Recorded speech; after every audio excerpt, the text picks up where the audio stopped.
Rick, without further suspense, I guess you know the first question that's coming. Gabe Velarde, and then if you could give us a reason why Mason wasn't out there as well, please. Gabe has a sprained MCL and he's out 4 to 6 weeks.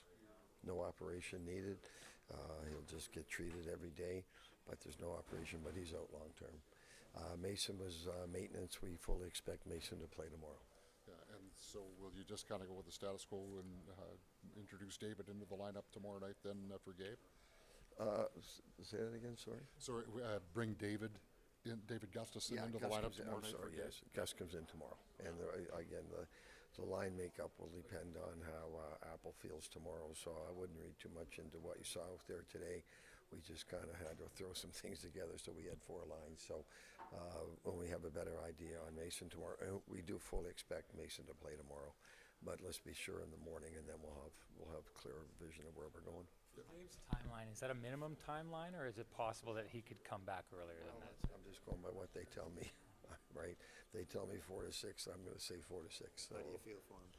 I feel terrible for him. Listen, he's a big part of our team, and he was on the number 1 line, number 1 power play, and he looked good doing it. He worked very hard all summer, and he was a really good fit for KC and Mark. And it's unfortunate that happened, but that's something. He's had a tough time with injuries. Hopefully this is it for the year, and he comes back, and he'll be a major contributor as the season goes on. So how does this affect you guys as far as, how much of a setback is it? Well, hey, find solutions, man. Right? That's what we do. Rick, is there, I don't know if relief is the word, but is there fears? I mean, it's not a tear, right? So could have been worse. Could have been a lot worse. And then he would have needed an operation. Then he's done for a while. And then even the rehab after that becomes a lot more strenuous. So we'll take the best case scenario is a sprain. We'll take that. Yeah. The first solution it looks like you've come up with is to move Rasmus up on the wing there. Why was he a good fit to maybe get the first crack? Because Mason wasn't on the ice. You're jumping ahead here. Did I not just make it clear? We'll see what we look like in the morning. That other line, would Nemeskov be some insulation for Cole, or would you consider using him at center? There's one line you'll see tomorrow. So Vladdy will go back to center with Nick, and we'll because they had good chemistry last year. We're not getting enough. We're not creating enough offense with the second line. We're just not. It might look good, flashy at times, but there's no consistent offense coming from that line. So Vladdy and Nick had great chemistry end of last year, so we're going to give that a go. Do you play Vladdy at center then? Vladdy will play center, and we'll move Cole back to the wing. Little birdie just told us that LB is going to start tomorrow. That would be LB himself. Yeah, that would be a big birdie. Broke the news, yeah. That'd be an eagle, that one.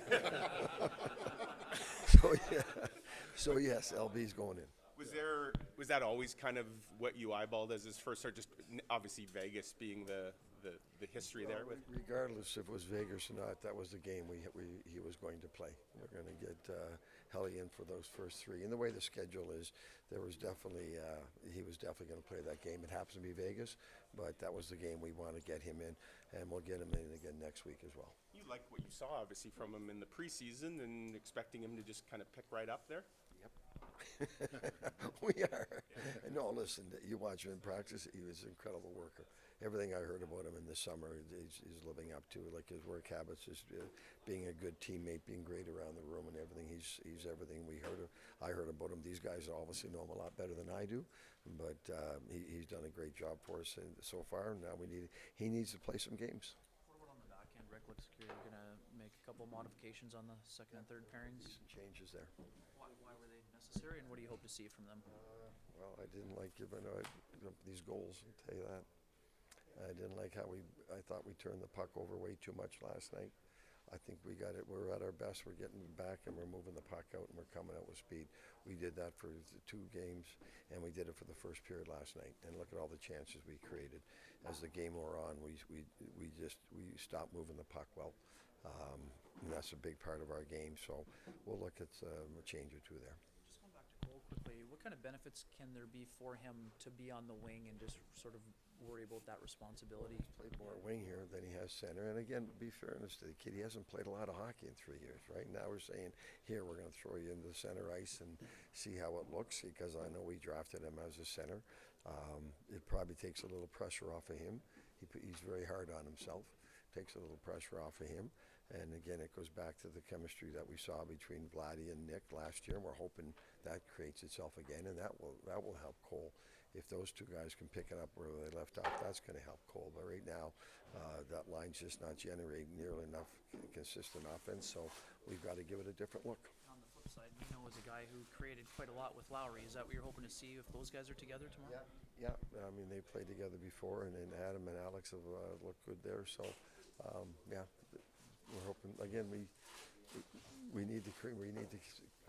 We created offense in the first. We didn't create anything in the second and third. So, okay, let's nip this in the bud here. Let's get some more chemistry, some lines, hopefully, and get it going again. Have you noticed all the empty seats? Do you notice that? No, I hear the crowd. I think we've got great fans, and they're very enthusiastic. So, do I stand there and look around? No, I don't. Right. I have a tough enough time keeping my eyes here. I got to make sure there's 6 guys on the ice, including the goalie.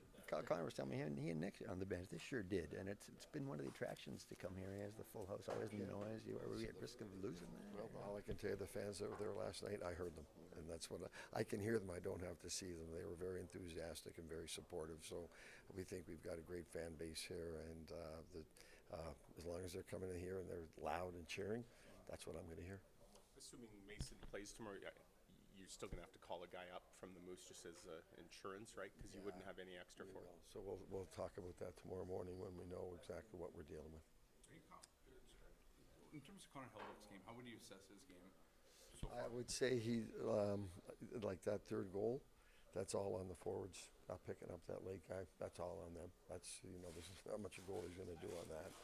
A couple scrambles, yeah. So I don't think I thought we let him down last night in some of those goals. But again, regardless, LB was going in tomorrow night. But we can't give up that third goal as easy as that. That guy was standing still in the far corner, and he skated from the far corner to the net front. So those things are all on our forwards. That's their responsibility. Assuming David comes back into the lineup, are you more confident in his game this season?